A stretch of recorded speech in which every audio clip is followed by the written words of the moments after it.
Asdiqa, salam alaikum, bonjour ou bonsoir les amis, j'espère que vous allez bien partout où vous vous trouvez. En tout cas, c'est ce que je vous souhaite et pour le meilleur de toutes les situations et de toutes les circonstances, bien sûr. Bienvenue sur votre chaîne Bled Maharibia qui attend comme toujours vos encouragements dont nous avons bien besoin parce que tout simplement, ils nous font beaucoup de bien. Merci surtout pour vos gentils commentaires, vos précieux conseils, ainsi que pour vos compliments. Abonnez-vous, abonnez-vous pour rester tout simplement branché et surtout pour être informé très rapidement. الأصدقاء نتمنى تكونوا بخير وعلى خير أينما كنتم. أهلا وسهلا بكم ومرحبا بكم في قناتكم.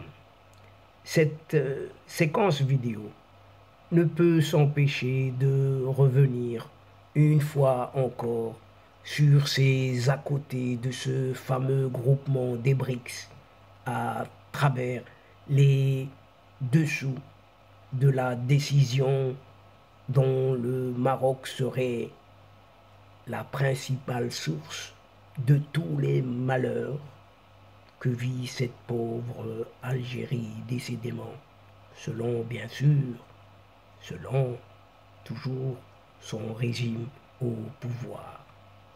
À lire cette presse, une presse à la botte de cette junte algérienne où tout est dit, à la une et en première page, s'il vous plaît, affirmant que ce couple israélo-marocain a missionné une certaine Inde pour s'aborder l'adhésion de cette Algérie aux BRICS.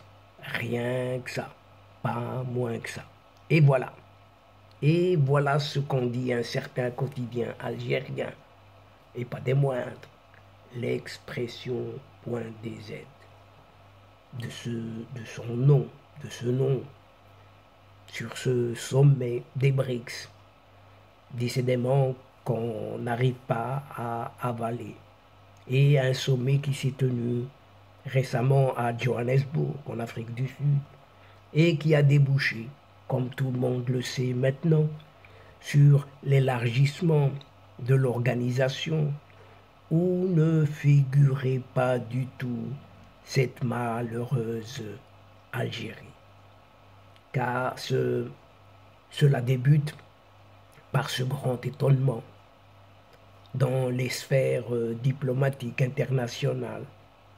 L'Algérie a bien évidemment des atouts que n'ont pas certains pays et finalement qui ont été pourtant admis. Les analyses sur l'issue inattendue du sommet concernaient des aspects géopolitiques seulement et autres considérations en rapport avec les conflits de voisinage, entre autres, entre les nouveaux membres des BRICS. Mais aucun discours ne semblait convaincant lors de ce sommet des BRICS. La vérité, eh bien, c'est détenu par l'expression des aides en Algérie, qui tient de sources très bien informées sur toutes les coulisses de ce sommet et qui est lié à un complot, rien que ça, ourdi, un complot venant de ce couple, le couple maroco-israélien bien entendu. Ces deux États, Israël, Maroc, ont, paraît-il, élaboré un certain stratagème destiné à faire barrage à cette candidature de cette Algérie aux BRICS. L'information incontestable et parfaitement sourcée est en rapport avec le non négatif, violent, opposé par une certaine Inde à ses pairs des BRICS lorsque le dossier de cette Algérie a été abordé. Et l'attitude du Premier ministre indien, Narendra Modi, était, disent ces sources du quotidien, l'expression des aides d'une fermeté rare. L'homme, c'est ce Premier ministre indien, Narendra Modi, était prêt à faire échouer le sommet des BRICS même et toute la stratégie de l'organisation à cause justement de cette Algérie. Les présidents des 4 autres pays, la Chine, la Russie, le Brésil et l'Afrique du Sud, s'étaient vus piégés par l'absence de toute volonté de négociation de la part du Premier ministre indien. Ce Premier ministre indien a mis tous ses pairs devant un fait accompli, les obligeant à céder à son, entre guillemets, caprice, car sur la balance, il y avait le nouvel ordre mondial, le processus de dédollarisation et autres défis géopolitiques majeurs. Ce refus est inexplicable compte tenu des rapports qu'entretiennent l'Algérie et l'Inde. Et oui, vous avez bien entendu, tous deux, l'Inde et cette Algérie, sont membres de l'Organisation des pays non alignés et figurent dans le camp des nations en développement. Il n'y eut aucun incident majeur à signaler entre Alger et New Delhi. Même le rapprochement que Narendra Modi a entrepris avec Israël n'a pas été commenté par cette Algérie, partant du principe de la non-ingérence. Si vous entendez bien, la non-ingérence dans les affaires des nations souveraines. Tiens, dans l'ingérence, sauf quand il s'agit, et dans le cas de son voisin d'à côté. Bien sûr, on ne va pas citer de nom non plus.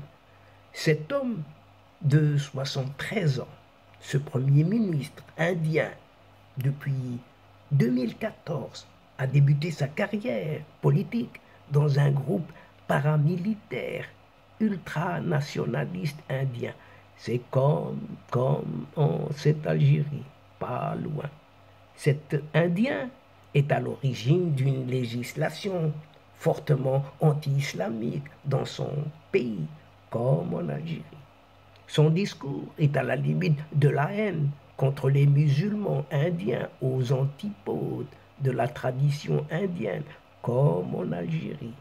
Depuis son arrivée au pouvoir, il ne rêve que d'en découdre avec son voisin pakistanais, comme en Algérie.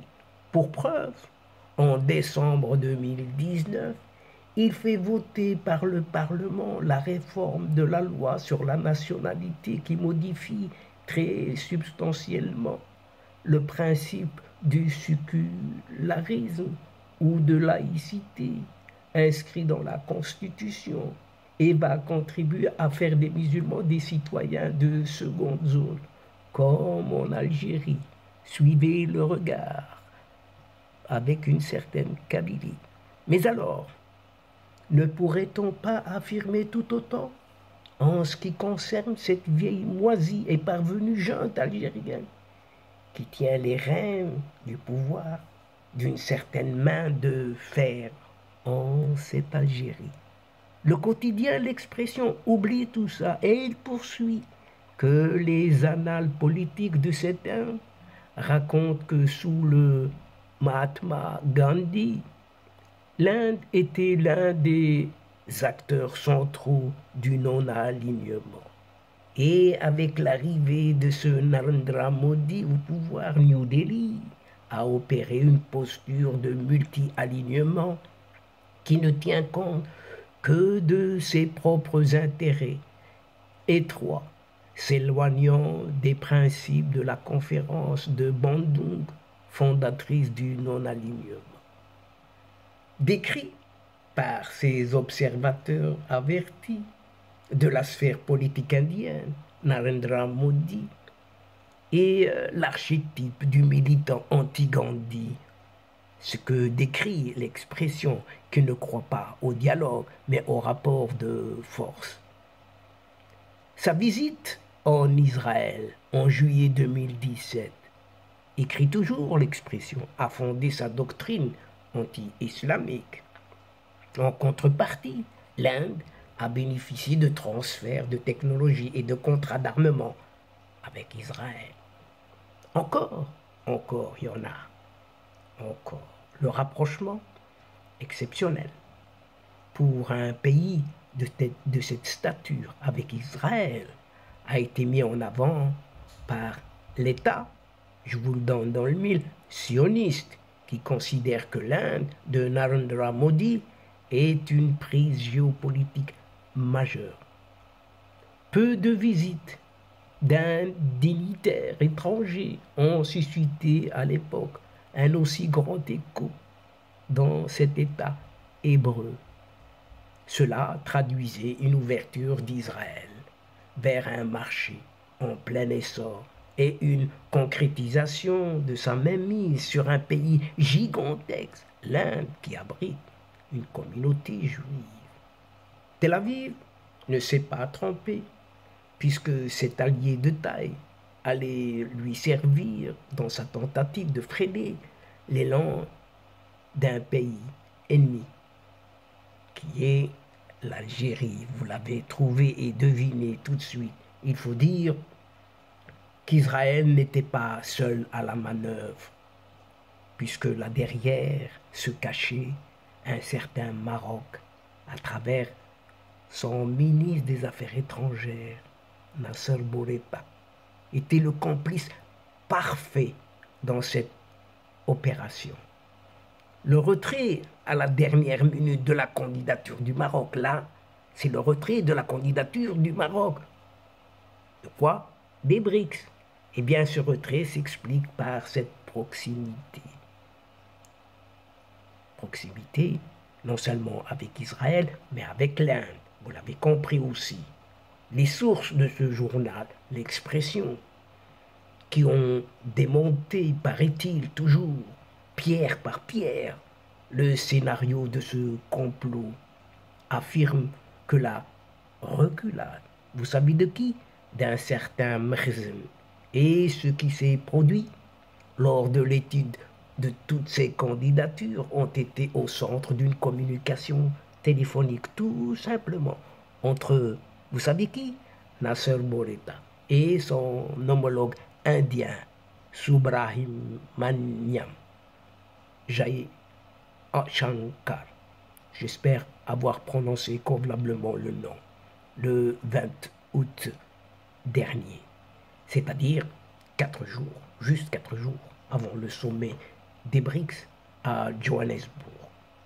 En somme, Tel Aviv et Rabat sont à l'origine de l'entêtement de ce Premier ministre indien, Narendra Modi, à refuser purement et simplement le dossier de cette pauvre Algérie. Chers amis, n'est-ce pas là un scénario qui pousse à mourir de rire, ou plutôt en se chatouillant jusqu'à se rouler par terre, et heureusement que tout ce qui est mythomanie ne tue toujours pas jusqu'à aujourd'hui. Dès lors, tous ces médias au service de leur régime ne tiendraient pas, un tant soit peu, un discours dont une certaine subjectivité serait peut-être, fort probablement au service de cette réelle objectivité pour décrire tout simplement les faits et les actes, et rien que les faits, et rien que les actes, rien que ça. Mais la question reste posée en cette Algérie, avec cette presse et ces médias qui sont muselés. À savoir que depuis un bon bout de temps déjà, les BRICS, appellation abrégée en initiale des constituants de cette entité planétaire, à savoir Brésil, Russie, Inde, Chine et Sud-Afrique, Afrique du Sud donc, fait couler beaucoup d'encre et surtout en ces derniers temps. Lors du récent sommet donc de cette alliance qui prétend instaurer un nouvel ordre mondial par le biais de la dédollarisation de la monnaie dominante et de la dépolarisation du focus universel à sens unique. Plus de 40 nations ont porté tout de même leur candidature en vue de rallier ce quintuple bloc. Seul, malheureusement pour cette Algérie, seule, l'Arabie Saoudite, les Émirats Arabes Unis, l'Égypte, l'Argentine, l'Iran et même l'Éthiopie ont été retenus à en faire partie sur ces critères convenus, prenant en compte l'équilibre géographique et la similarité géopolitique.